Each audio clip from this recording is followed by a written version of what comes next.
It's Father's Day. We listen to God's Word mahitungod sa fatherhood. Muna ninitagnaad diha ta sa kinabuhi ni Joseph, amahan ni Jesus. Ang pattern sa iyang fatherhood usa ka dako kaayo nga ihemplo nga ni kanato magpadayag yun sa niya pagpili, pagdesign o pag-ordain o pag-call sa amahan sa panimalay. Munang ang mga earthly father nagapattern gyud diha sa pagkaamahan sa atong Dios. Building a home through character mao ni ang kinabuhi ni Joseph. He is a faithful father. So tanaw na to ang qualities of Joseph's fatherhood. Nakita maginato nga he is fit to raise the Messiah. Unsay mga qualities niya nga ato karong tan-awon nga mahimo gid natong ihemplo usab sa atong mga kinabuhi, mga amahan. Ang atong text Matthew 1:18 to 20 is about the birth of Jesus Christ. Una tan-aw na to ang iyahang calling, the calling of Joseph as a father. It is ingon diha sa Matthew 1:18, this is how the birth of Jesus came about. His mother Mary was pledged to be married to Joseph. Pledged to be married. So si Joseph gidesign na gyud, gitawag na gyud nga siya gyud ang mahimong bana ni Maria and the father of Jesus Christ. So ang iyahang calling is a divine calling tungod kay kana gi-ordain gyud sa Ginoo, not accidental, no? Dili gyud na sulagma nga si Joseph nahimong amahan ni Jesus, kundi usagid kana ka part sa eternal plan of God. Kabahin gina sa dakong plano sa Ginoong. It is God's assignment na receive ni Joseph na unexpected when he embraced the calling. Not only it is a divine calling, but also a delicate calling. Delicate tungod kay di ni siya gamay nga assignment. Gi-entrust sa iya ang pag-care sa Messiah. Unya, unsa ang Messiah? Savior of the world. Ikaw karon tugyanan sa pagpadako, pag-grace, sa maoy mo save sa tibok kalibutan, di na basta-basta. Dako kay na nga responsibilidad. It is a great responsibility. Tungod kay ang iya karong i-raise is not an ordinary child. Dili ordinaryo nga bata. Manuluwas, anak pagyud sa Ginoo. A delicate calling, he had to live carefully. Entrust ta og kanang mahalon nga butang ato ging ampingan pag maayo, careful ta nga di mahagbong. Mao pud na ang entrust sa Ginoo kang Joseph as a father nga kinahanglan iyang i-handle na with care tungod kay extraordinary ang iyahang responsibilidad. Mao nang ang pagtawag gyud sa Ginoo sa mga amahan, ordinaryo lang pero extraordinary nga responsibilidad. Tanan mga amahan, di ni basta-basta ang atong responsibilidad, extraordinary ni tungod kay kita giprepara gyud sa Ginoo gamiton sa iyahang katuyuan. Giprepare si Joseph sa Ginoo gamiton sa katuyuan niya. Muna ang responsibilidad nato. Muna ang delicate calling, dako kay nang responsibility, a great responsibility to lead the family, to lead the home. Joseph embraced that sacred responsibility with faithfulness. Faithful gid siya ni ana. Muna kita gyud usab ni ana. Today, karon kita mga amahan entrusted of precious nga butang. Precious man si Jesus kay extraordinary. Dili man mga misaya ang gi-entrust sa toa pero mga kinabuhi. Lives, hearts, and future for our children. Dako kay na nga responsibilidad nga ni kanato. So it is a divine calling, a delicate calling. Adto ta sa ikaduha, his character. Ang iyahang kinaiya. Ang iyahang kinaiya nag-reflect gyud sa character sa Ginoo. Reflect the heart of God. Una, tanaw na to ang iyahang giingon diha. Joseph, her husband, was a righteous man. So si Joseph passionate, na asay passion sa righteousness. Kanang siya pursigi gyud unsay tama, unsa gani tama, passionate siya diha, madasigon siya diha. Mao pud ang mga amahan, madasigon gyud sa unsay tama, unsay kamatuoran. Magdebate karon sa atong nasod no Pilipinas, kinsay tama, ambot maglibog ka kinsay tama sa ilaha. Mao nang passionate for righteousness. Mao gyud unta na ambot sa ilang motibo. Basta ang amahan must be passionate gyud sa pagkamatarong. Do things the right way. Ug para kang Joseph, the right way was the way of God. Ang tama kang Joseph mao gyud ang pamaagi sa Ginoo. Mo nang si Joseph passionate for righteousness because kanunay siya nagasik to live according to God's way. According gyud sa way sa Ginoo. According sa iyahang kabubuton. Mo nang si Joseph a man of conviction kay naagid siya conviction nga ang kamatuoran gyud, ang tama gyud. Convicted siya nga ang way sa Ginoo maagi akong akong ipursu because mao kana ang kalipay niya og diha siya maonor. Mao na ang pursuit ni Joseph nga maonor ang Ginoo og malipay ang Ginoo. Basta magpursut ta og kamatarong. Munang Joseph makita nimo mo gani nang siya maulaw o mahadlok sa pagbuntis ni Maria tungod kay madaot ang iyahang reputation. Moingon na, uy, una-una, uy, nganong nabuntis nga di pa man na pwede. Sa una, ang tradisyon sa mga Jew, bisan pag betrothal period, kanang betrothal, close na kay na nga period sa marriage, engaged na siya, kasal na kulang, pero dapat dili pa nahilabtan. Naagid sa conviction nga to honor God and to please God. Unsay tama mo gina siya. Mo nang he walked no in integrity. Makita nimo maulaw gid siya nga mahibal-an kay ang iyang integridad. Respetado si Joseph sa katilingban. Mo na ang iyahang kinaiya. Passionate siya sa righteousness unya karon kahimo sila ni ana no pasangilan man gyud nga si Joseph premarital sex. He walked in integrity. Passionate siya ni ana. Mo nang iyahang kinaiya. Makita nimo nga he never spoke recorded word diha sa Bible pero ang iyang kinabuhi spoke volumes. Ang iyahang aksyon kita gyud nimo nga siya ang walk in integrity. Ikaduha, ang iyahang kinaiya preferring love and grace. Ingon diha sa verse 19, because Joseph her husband was righteous man and did not want to expose her to public disgrace, he had in mind to divorce her quietly. Pagkahibaw ni Joseph gyud nga buntis si Maria, mo ni ang iyahang response. Di niya gusto i-expose si Maria to public disgrace. He chose love over revenge. Ang uban pagkibaw nga imo kong gibudian, kuan dayon no mag-asawa, gibudian ko nimo, balos ko, balos. Si Joseph dili love ang iyahang gipili, prefer niya ang gugma. Gi-choose niya ang love and compassion over revenge. Munang bisag girong siya, been unfaithful to him, simply di niya gusto ma-expose public disgrace. Munang si Joseph is nahigugma gyud. Love looks beyond offenses. Ang gugma mo choose a deeper perspective. Dili siya mutanaw sa diha lang, sa lalumpa nga perspective. Mo nang iyang pagtanaw. Love sees beyond the wound. Ang gugma gyud makakita labaw pa sa sakit. Sakit man para sa iya pero mas nakita niya ang gugma labaw niya na. Mo nindot kayo no, he prefer love and grace. Pagkanindot na kinaiya og angay sundugon karon ining mga panahona about sa relationship. He chose grace over public shame. Grasya, wa niya gi pamalita gyud. Di sa gusto mabalita. Kita ang natural nato nga kinaiya gyud. Kung kita girong, gi himuan og sala, i-reveal din nato sa uban. Pamalita din nato gi kulata ko ana, gi himo-himo ako og istorya. Di ba ana magyud ang kasagaran nato nga kinaiya. Si Joseph dili, di niya pamalita, di siya gusto ma-public kay madaot si Mary. He did not speak a word. Kita nimo diha basaha ang tibok chapter, wala gid nagsulti og words si Joseph di mahitungod kang Mary. Pamalita niya sa uban, wala. Mo nang he did not act in bitterness. Giyon sa niya paghandle kung siya irong, mapud na ang atong makita kung unsa kita mo react kung kita irong, it reveal much about us. The strongest hearts are not those quick to punish, but those willing to show grace, compassion, and mercy. Nindot kayo. Ikatulo nga karakter nga makita nimo kang Joseph, ang iyahang prompt obedience.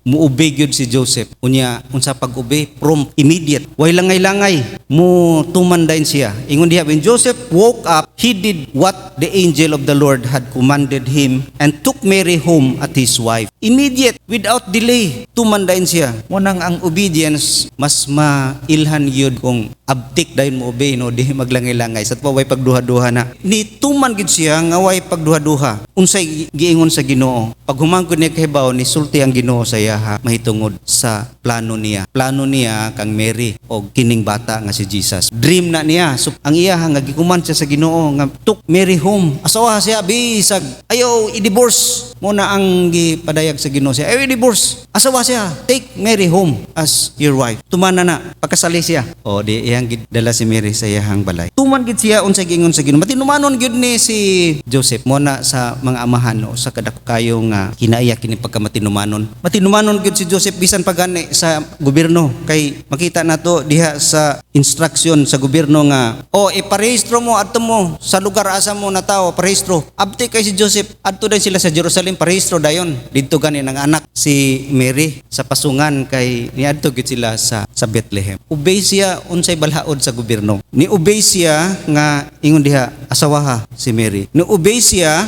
sa pag-ingon diha sa Matthew 2:13, si Herod nakahibalo nga naanak si Jesus, so iyahang patyon kay a threat to his throne, mupuli sa iyahang pagkaking, mo nang ipapatay niya ang tanan bata. So padayagan dayon si Joseph sa anghel nga sibat dayon si Joseph adto sa Egypt in Matthew 2:13. Joseph obeyed immediately, namutos dayon adto dayon lakaw. Unya padayagan na pud siya nga balik na kay patay na si Herod. Balik po dayon siya, obey immediately, wala naglangilangay nga sunod na kay ganahan pa mi dinhi sa Nazaret, nindot diri. Wala, diretso siya. Unya ang nipuli pod kang Herod iyang anak, pwede pong cruel pa kang Herod. Gipasibat na pod sa anghel Ginoo si Joseph. Ni sugot na pod siya. Mo nang matinumanon gyud. He obeyed the law. Every Passover moadto gina sila Joseph ug si Mary. Matinumanon. Mo nang obedient gyud kaayo si Joseph. Mo nang obedience nakasave sa ilaha sa potential danger and heartache. Kung wala siya ni obey na mamatay. Maapil pa sila kapatay no kay depensa magid sila sa bata. A father cannot lead his family where he refuses to go himself. Di kita pit nga mo lead sa atong pamilya, kita mismo dili matinumanon no ana gina mga amahan. Then also si Joseph ang iyang karakter protective kayo. Nagkaprotektar gyud siya. Gi-protect niya ang iyang pamilya. Ingon diha sa Matthew 2 no 13 to 14 mamanigan niya atong giingon nga when they had gone, the angel of the Lord appeared to Joseph in a dream. Get up, he said, take the child and his mother and escape to Egypt. Stay there until I tell you, for Herod is going to search for the child to kill him. So he got up, took the child and his mother during the night and left for Egypt. Putiktahan gid niya ang pamilya physically kay patyon man. Putiktahan gid niya nga dili mapatay. Mapuna mga amahan, safety first ginato no ang atong pamilya is safe gyud sa mga danger karong panahon na. He protects also morally. So giprotektahan niya si Mary nga dili madaot ang iyahang moralidad. Protective siya morally. Mapud na mga amahan no kita protekta sa atong moral nga value sa atong mga anak. Og nagaprotect pud not only physical and moral, nagaprotekta no bisan pa kining mga social, emotional na yung mga panahon nga atong bata atakihon og emosyon, na yung mga problema dali ra kaayo ma-discourage, pagkamatay pa ning uban, naagid ang amahan nga protect sa ilaha emotionally and also spiritually. Na ay danger sa spiritual life sa bata, sa mga tentasyon palibot karong panahon na drugs, premarital sex, mga evil desires, protektahan kung naagid ang amahan. Mao gid na ang iyahang trabaho. Mo nang siya nagprotect morally and also ang klase sa pagprotect is sacrificially. Sacrificial gid mo protect. Si Joseph balik-balik no, hasul kayo, balik na pod, balik unta ganahan na siya dito, unta nindot na diri sa Jerusalem. Sacrifice niya ang iyahang home, iyahang comfort, ang iyahang work, no, balik trabaho, lisod kayo para sa safe lang gyud sa iyahang family. Dili siya self-seeking, ang iyahang gyud give best no sa ngadto sa iyang pamilya. Si Joseph give up ang iyahang own plans and reputation. Makita nimo sa iyahang sakripisyo gyud. Siya mayong reputation sa katilingban pero iyahan nang gi-sacrifice. Bahalag siya kansawan, ingnon nga sexual immorality. Andam siya niya na. He carried burdens not to be his own making. Di man niya na, nasulagmaan ramang yun. Di man na niya ginahihimo. Ngunang the weight of fatherhood is carried through sacrifice. Sakripisyo yun ang pagkaamahan. Ngunang makita nato sa kinabuhi ni Joseph. Naguba iyang plano. Nindot unta kayong plano kay righteous man siya. Kapo giniya unta ang wedding kanang kuan gyud ba? Perfect gyud nga kanang sa simbahan niya wa mga istorya pero guba ang mga plano. So andam siya na musakripisyo. Then also si Joseph prayerful. Kinaiya nga ingon diha nagapaminaw gyud sa Ginoo. After he had considered this, the angel of the Lord appeared to him in a dream and said, Joseph, son of David, do not be afraid to take Mary home as your wife, because what is conceived in her is from the Holy Spirit. Sensitibo si Joseph sa buhay sa Ginoo. Munang kung kita nagaampo, we are sensitive sensitive sa unsay giingon sa Ginoo. Si Joseph always nagapaminaw sa Ginoo, watchful in prayer. Ngunang kung asa ta magapaminaw sa Ginoo diya sa iyang pulong ug sa pag-ampo. He stayed spiritually attentive, kanang focus si Joseph. Prayerful ang usa ka amahan, focus na siya sa Ginoo. Sensitibo siya unsay voice sa Ginoo. Ngunang kung ang tao dili sensitibo sa voice sa Ginoo, unsay gisulti basig voice dito sa yawa, no ingon adto biyae na. Si Joseph kay balo siya nga ang nagsulti Ginoo gyud. Mo nang sensitive to God's voice and also sought divine direction. Always gyud siya nagasot sa direction sa Ginoo, nagapangita gyud siya. Nay mga pagkinahanglan di dayon siya mo desisyon og dali mangsulta gyud siya sa Ginoo. Mo nang naghataw og direction na Ginoo sa iyang kinabuhi tungod kay nagaampo gyud siya, nagapangita gyud siya sa direction sa Ginoo. Ika-unom nga karakter ni Joseph, provider siya, naga-provide, no, providing. Ingon diha sa Matthew 13:55, isn't this the carpenter's son? Isn't this his mother's name Mary? And aren't his brothers James, Joseph, Simon, and Judas? Si Joseph, mamagini ang identity sa mga amahan naga-provide trabaho. Si Joseph nagatagbo gyud sa pagkinahanglan. Ug ang iyang trabaho karpintero. Sa Matthew 13:55 ingon diha nga carpenter's son si Jesus. So karpintero si Joseph, he worked with his hands sa iyang kamot gyud para mabuhi iyang pamilya. Mo nang he labored diligent, hago gyud kaayo ng panday. So bisag kun sa trabaho basta naghago ka sa unahuna sa kamot, pareho ra paghago, basta diligent ka, muhago gyud ka diha. Mo na si Joseph, grabing paghago, labored faithfully, diligently using his hands. And also, Joseph labored with dignity. Kana bang naay dignidad? Honest work, karpintero, honorable before God. Wala siya nagatrabaho in dishonest way. Scam or overpricing or gikan sa malita. Honest work si Joseph. Siya nagtudlo, nagamodel sa provision through effort, and also siya nagatudlo nga dignidad gyud. Buhion man ni imong pamilya, ay buhi sa tikas. Buhi gyud na dignidad sa pagtrabaho. Mo nang a father's hand maybe rough, mga kamot sa amahan murag kubalon, no, pero mao kana ang panalangin sa mga amahan. Sunod is Joseph is patient. Grabe ang iyahang pasensya kinaiya. Ingon diya sa verse 25, but he had no union with her until she gave birth to a son, and he gave him the name Jesus. So si Joseph self-control. Wagid siya ni hilabti si Mary, hangtod maanak si Jesus. See, he has the right, asawa nugod niya, pero ka-control siya, kay dili pa ngayan. Kay conceived the Holy Spirit, dapat walay dili masira ang purity, hangtod maanak si Jesus. Wagid niya hilabti si Mary. Grabe, no? 9 months iyahang pagpugong. So nasa self-control, nasa discipline, mo nang amahan gyud sa quality nga kinaiya nga naagyoy self-control over sa mga desire. Si Joseph makita nimo nga nagakontrol gyud siya. Nagpractice gyud siya og pagpugong. Discipline over personal desire. Gusto man nato pero nakay self-control alang sa katuyuan sa Ginoo. Maayo gyud kayo. And also dili lang siya self-control kundi usab thoughtful si Joseph. Ingon diha sa verse 20, but after he had considered this, paghibaw gid niya nga buntis si Maria, wabandayon siya mo react. O pagani nag-reveal ang angel, nag-consider sa siya. Thoughtful si Joseph, pasensyoso ba? Kanang dili dayon mo diretso og himo og desisyon nga kalit-kalit. Hulat sa siya, no? Nag-consider sa siya. Huna-huna sa siya. He took time to reflect. Dili rush ang iyang desisyon. Hangtod ningon siya nga i-divorce si Mary. So consider matter carefully. Mo nang dili siya dalion. Nagapasensya gyud, nagahulat gyud. And also ang kini nga dako kay nga kinaiya ni Joseph nga makita gid nato sa iyang pagkaamahan, kining humble, mapaubsanon gyud si Joseph. Grabe ang iyang paubos, he accept God's plan over personal plans. Nasa plano nindot kaayo pero ni-interrupt man ang plano sa Ginoo, iyahang gituman ang plano sa Ginoo. When God revealed this plan, he surrendered his own plan, embraced God's purpose, adjust ang iyahang life sa direction sa Ginoo. See? Dili gyud siya pareha usay nato nga sa atong gusto matuman gyud, di gyud mo adjust no sa atong gusto o di nato i-surrender ang atong will. Si Joseph is a man nga andam siya, willing siya. Mo ingon diha, humility is willingness to let God rewrite your plans. Pag kumupsanon, andam ka nga usabon sa Ginoo imong plano. Indot kayo. He accept God's plan over his plan, and also he serves without recognition. Grabe na nga pagpaubos si Joseph, makita nimo silent man ang iyahang kinabuhi. Very little is said about Joseph. Makita nimo sa Bible, sa Gospel, pila raman gimension si Joseph diha. Na-mention lang siya sa pag-anak ni Jesus. Unya, napag-skilled sa mga shepherd, sa wise men, no? Murag background ra gyud si Joseph, wa gid ni sulti. No words, no? Walay pulong ni Joseph gyud diha. Makita nimo sa Bible, quietly, he served quietly. Content siya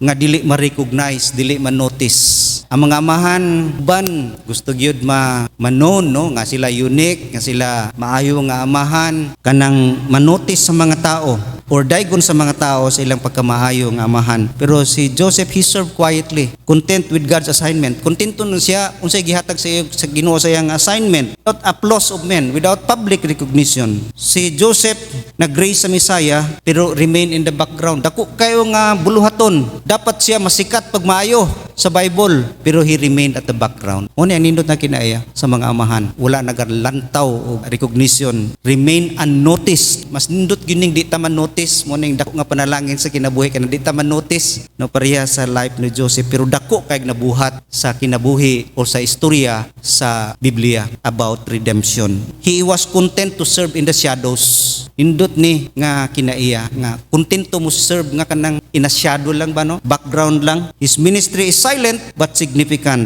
Unang humble he served without recognition. Also, humility bears misunderstanding. Kay bawta nga atakihon gyud si Joseph sa mga sulti-sulti ug mga gossip sa katawhan, may tungod sa iyang sitwasyon, pero gi-bear na niya. Bears misunderstanding. Bahala ma-misunderstood siya kay wa man siya nag-seek og people's approval ingon diha. He do not live for people's approval. Mo nang si Joseph na misunderstood pero andam sa mo bear niya na, and that is humility nga di magmatter unsay gisulti sa tao kung unsay gisulti sa Ginoo mo importante sa tuwa. Mo nang he spend his life pursuit of righteousness, keeping God nga unsay approval sa Ginoo mo iyahang buhaton. Makita nato nga malipayon si Joseph diha. Wa siya nag-seek sa approval sa tao. Kay duha man to ka opinion, pwede i-divorce niya or dawaton niya si Mary. Sugyot siyang maginikanan, sugyot silang igsuon. Buwagi na kayo makadaot na sa imong deputasyon. Ang gipili ni Joseph dili ang public, dili ang opinion sa uban. Mao na ang humility ni Joseph. And lastly,